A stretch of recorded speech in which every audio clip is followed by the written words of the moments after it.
জুলাই থেকে 15% ভ্যাট দিতে হবে মেট্রো রেলের ভাড়ায়। আজ Dhaka mass rapid transit company ডিএমটিসিএলকে চিঠি দিয়ে বিষয়টি জানিয়েছে জাতীয় রাজস্ব বোর্ড এনবিআর। এ নিয়ে আলোচনা করতে আমাদের সঙ্গে যোগ দিচ্ছেন বুয়েটের অধ্যাপক ও পরিবহন বিশেষজ্ঞ ডক্টর মোহাম্মদ হাদিউজ্জামান। ডক্টর মোহাম্মদ হাদিউজ্জামান, আপনাকে স্বাগত জানাচ্ছি। মেট্রো রেলের ভাড়া নিয়ে অনেক কথা ছিল। মেট্রো রেল যখন চালু হয় তখন অনেকে বলছিলেন যে মেট্রো রেলের ভাড়াটি একটু বেশি হচ্ছে। আমরা এরই মধ্যে দেখেছি যে মেট্রো রেল বেশ জনপ্রিয় হয়ে গেছে। এই বাহনে যেহেতু খুব নির্ধারিত সময়ে আমরা গন্তব্যে পৌঁছে যেতে পারছি, ঢাকাবাসী কিন্তু এর সঙ্গে অভ্যস্ত হয়ে গেছে। এখন আগামী জুলাই থেকে যদি 15% ভ্যাট দিতে হয়, সেক্ষেত্রে নগরবাসী বিষয়টিকে কিভাবে নেবে বলে আপনি মনে করেন? জি, আপনাকে অসংখ্য ধন্যবাদ। দেখেন, যে ভ্যাটের যে বিষয়টি আমি একটু বলে নেই প্রথমে। আপনি জানেন যে এনবিআর তাদের উপরে কিন্তু একটা চাপ আছে। আইএমএফ এর কিছু শর্ত আছে যে আসলে আমাদের জিডিপি ভ্যাট রেশিও যেটা বলা হচ্ছে সেটা বাড়ানোর তাদের একটা চাপ আছে।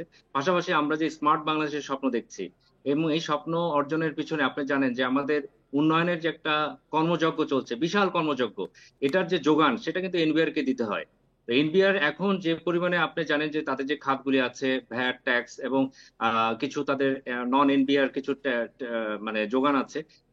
এটা দিয়ে বছর শেষে প্রায় 3.5 লক্ষ কোটি টাকার মতন তারা যোগান দিচ্ছে, কিন্তু এই যোগানটা আসলে আরো বাড়াতে হবে। তো এই কারণে গত 1 বছর ধরে তারা কিন্তু মকুবটা করেছে, যেটা আপনি বলছেন 15% ভ্যাট। জুলাই থেকে এটা আসলে কার্যকর হতে যাচ্ছে। তো আমি যেভাবে দেখছি যে আমাদের আশেপাশে যে দেশগুলি আছে, এমনকি আপনি ভারত যদি দেখেন, সেখানে 6 থেকে 15% ভ্যাট কিন্তু বিভিন্ন রাজ্যে এটা অব্যাহত আছে। তো ভ্যাট এটা যেহেতু আমাদের ভ্যাটের যে আইন আছে সেই আইন অনুযায়ী যারা ভোক্তা তাদেরকেই ভ্যাট দিতে হবে, ঠিকই আছে। কিন্তু আমি অন্য একটা জায়গায় দেখছি, সেটা হচ্ছে যে ভাড়াটা যদি দেখেন আপনি, আসলে আমাদের আশেপাশে যে কোনো দেশের তুলনায় আমাদের মেট্রোর ভাড়াটা কিন্তু 2 থেকে 3 গুণ। এমনকি ক্যালকাটার মেট্রো, সেখানে প্রতি কিলোমিটারের ভাড়া 2 টাকার আশেপাশে ঘোরাফেরা করে। দিল্লি মেট্রো একই কথা। এমনকি যে উন্নত যে মেট্রোগুলি আছে, আমরা সিঙ্গাপুর মেট্রোর কথা বলি অনেক সময়, বা মালয়েশিয়া বা হংকং মেট্রো, তাদের যে পার কিলোমিটার ভাড়া সেটাও কিন্তু আমাদের যে ঢাকার যে মেট্রো আছে তার তুলনায় কম।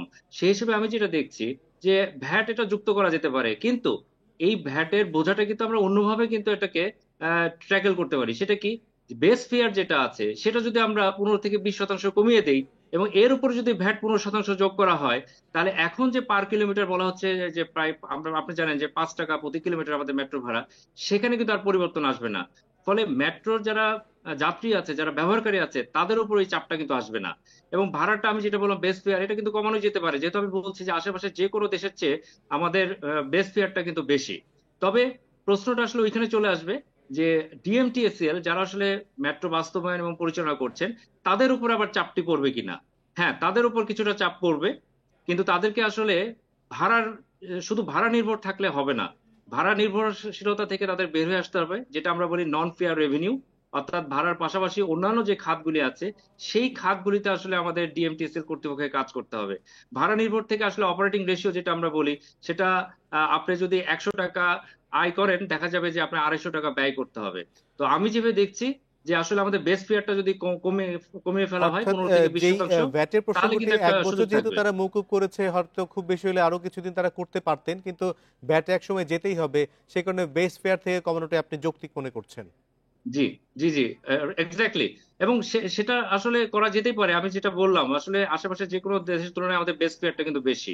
এবং আমি যেটা বলছিলাম যে আমাদের মেট্রোর যারা কর্তৃপক্ষ আছে, তাদের আমরা এখনো দেখছি কিছু অপারেশনাল কিন্তু সিস্টেম লস হচ্ছে।